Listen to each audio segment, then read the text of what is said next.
Hei Lisen Finnin kuuntelijat, mä oon Sari. Tänään puhutaan verokortista arjessa. Se kuulostaa helpolta, mutta käytännössä, tää on just tätä. Moni tekee töitä palkalla. Silloin työnantaja tarvitsee verokortin. Verokortissa on veroprosentti. Se kertoo paljonko veroa menee palkasta. Jos verokortti puuttuu, vero voi mennä tosi isona. Ai että, sitä ei kukaan halua. Tehdään näin. Ensin katsotaan, mitä sä saat postissa tai netissä. Sitten tarkistetaan veroprosentti. Sen jälkeen korjataan tiedot, jos jotain puuttuu. Lopuksi mietitään, mistä saa apua, jos menee solmuun. Ensin se päätös. Verottajalta tulee verotuspäätös. Se on paperi tai viesti netissä. Siinä lukee, mitä tuloja sulla on ollut. Siinä lukee myös, mitä vähennyksiä on. Vähennys tarkoittaa asiaa, joka pienentää veroa. Esimerkiksi työmatka voi olla sellainen. Jos saat päätöksen paperina, laita se talteen. Vaikka vaan yhteen kansioon. Jos saat sen netissä, ota rauhassa esiin puhelin tai tietokone. Katsotaanpa, että löydät oikean kohdan. Siellä on usein monta sivua. Se on vähän tylsä, joo. Sitten verokortti. Usein se tulee samaan aikaan.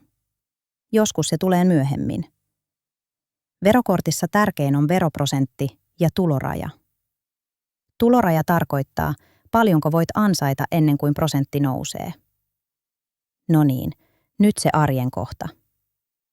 Sä saat palkan ja työnantaja kysyy verokorttia. Helpoin tapa on antaa se heti. Moni työnantaja saa sen myös suoraan, jos se on sähköinen. Sähköinen tarkoittaa, että se on netissä, ei paperilla. Jos et ole varma, kysy työnantajalta. Se on normaali kysymys. Tarkista veroprosentti ennen kuin annat kortin. Katso, onko se liian iso tai liian pieni. Liian iso tuntuu heti palkassa. Liian pieni voi kostautua myöhemmin. Silloin voi tulla jäännösvero. Jäännösvero tarkoittaa, että maksat lisää myöhemmin. Se on ikävä yllätys. Mistä tiedät, onko prosentti sopiva? Katso oma palkka. Mieti myös, tuleeko lomaraha tai bonus. Bonus on lisäraha, jota joskus saa. Jos tulee, tulot nousee. Silloin tuloraja voi tulla vastaan. Jos tuloraja ylittyy, veroprosentti nousee loppuvuonna. Se voi tuntua siltä, että palkka pienenee yhtäkkiä. Voi että, siitä tulee helposti paniikki. Mutta se ei ole mikään rangaistus. Se on vaan se tapa, miten vero lasketaan. Tehdään pieni esimerkki ilman numeroita. Sä teet keväällä vähän töitä. Kesällä teet paljon. Syksyllä teet taas vähän. Jos verokortti on tehty tasaiselle vuodelle, kesä voi ylittää tulorajan. Silloin loppuvuosi on kalliimpi verossa. Ratkaisu on päivittää verokortti ajoissa. Sitten se iso kysymys. Mitä jos tiedoissa on virhe? Tämä on yleinen juttu. Päätöksessä voi olla puuttuva tulo. Siellä voi olla väärä työnantaja tai vähennys puuttuu kokonaan. Aloita yhdestä kohdasta. Yksi asia kerrallaan. Katso ensin tulot. Onko kaikki palkat mukana? Jos joku puuttuu, tarkista palkkalaskelma. Palkkalaskelma on se paperi tai tiedosto, missä näkyy palkka ja verot. Jos et löydä sitä, pyydä työnantajalta uusi. Sen jälkeen katso vähennykset. Onko työmatka mukana? Onko ammattiliiton maksu mukana, jos sellainen on? Ammattiliitto on työntekijöiden yhdistys. Jos et kuulu siihen, ei tarvi miettiä sitä. Jos huomaat virheen, voit korjata tiedot. Usein se tehdään verottajan nettipalvelussa. Siellä voi muuttaa tuloarviota. Tuloarvio tarkoittaa arviota, paljonko saat palkkaa tänä vuonna. Se ei ole täydellinen ennustus. Se on vaan arvio. Kun muutat arviota, Tee siitä realistinen. Älä laita liian pientä, vaikka tekis mieli. Niin, ymmärrän kyllä ajatuksen. Mutta tohon ei tarvi suostua, että tuleva minä maksaa kaiken. Parempi hoitaa se nyt. Jos tiedot puuttuu siksi, että elämä muuttui, sekin on ok. Työ voi alkaa kesken vuoden. Työ voi loppua. Voi tulla uusi osa-aika. Osa-aika tarkoittaa, että teet vähemmän tunteja. Silloin tulot muuttuu ja verokortti pitää päivittää. Entä jos sulla on 2 työpaikkaa? Silloin voi olla hankalaa. Tämä asia on, että tulot lasketaan yhteen. Jos toinen työpaikka maksaa vähän, sekin vaikuttaa. Kannattaa tehdä 1 verokortti, jossa on kaikki tulot. Sitten voit antaa sen päätyöhön. Sivutyöhön voi olla eri prosentti. Jos tämä menee sekavaksi, ei haittaa. Se on monelle vaikea. Tässä kohtaa moni kysyy, milloin verokortti pitää vaihtaa. Vastaus on, kun tulot muuttuu paljon.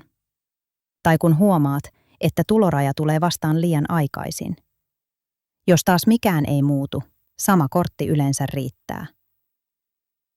Ja sitten se hetki, kun mikään ei toimi. Netti ei päästä sisään. Tunnukset puuttuu. Tai sanat on vaikeita. Joo, tuttu juttu. Silloin tehdään rajaus. Kaikkia ei tarvi ratkaista kerralla. Ensin, ota esiin 3 asiaa. Palkkalaskelma, viimeisin verokortti ja se päätös, jos se on tullut. Sen jälkeen kirjoita ylös 1 ongelma. Esimerkiksi tulot puuttuu tai prosentti on liian iso. Vain 1. Se auttaa, kun pyydät apua. Mistä sitä apua saa? Verottajalla on puhelinpalvelu. Siellä voi kysyä ihan perusasiat. Työnantaja voi myös neuvoa, miten verokortti annetaan. Hän ei kuitenkaan voi päättää sun puolesta, mitä tietoja laitat. Tämä ei kuulu sun hoidettavaksi, että työnantaja painostaa. Sä saat sanoa, en pysty nyt, palaan huomenna. Se on täysin ok. Jos suomen kieli tuntuu vaikealta, pyydä selitys lyhyesti. Voit sanoa, voitko sanoa sen helpommin? Se toimii yllättävän usein. Ja jos tulee monta paperia, ota niistä kuva ja laita ne samaan paikkaan. Sitten löydät ne, kun soitat. Puhutaan vielä yhdestä jutusta, joka sekoittaa monia. Veroprosentti ei ole sama kuin se, paljonko maksat koko vuonna. Se on ennakonpidätys. Ennakonpidätys tarkoittaa, että vero otetaan jo palkasta. Vuoden lopussa katsotaan lopullinen vero. Siksi pieni heitto voi tulla vastaan. Mutta mitä paremmin arvio osuu, sitä vähemmän tulee yllätyksiä. Joskus ihmiset pelkää, että verottaja suuttuu. Ei se suutu. Se vaan haluaa oikeat tiedot. Kun korjaat ne, asia etenee. Se on vähän kuin osoitteen muutos. Ei draamaa, vaan käytännön juttu. Okei, vedetään yhteen. Ensin, avaa päätös ja verokortti. Sitten, tarkista veroprosentti ja tuloraja. Sen jälkeen, korjaa puuttuvat tulot tai vähennykset. Lopuksi, pyydä apua yhdellä selkeällä kysymyksellä. Ja jos tämä tuntuu raskaalta, niin joo, se on monelle. Mutta se on hoidettavissa, kun tekee sen askel kerrallaan. Kiitos kun kuuntelit.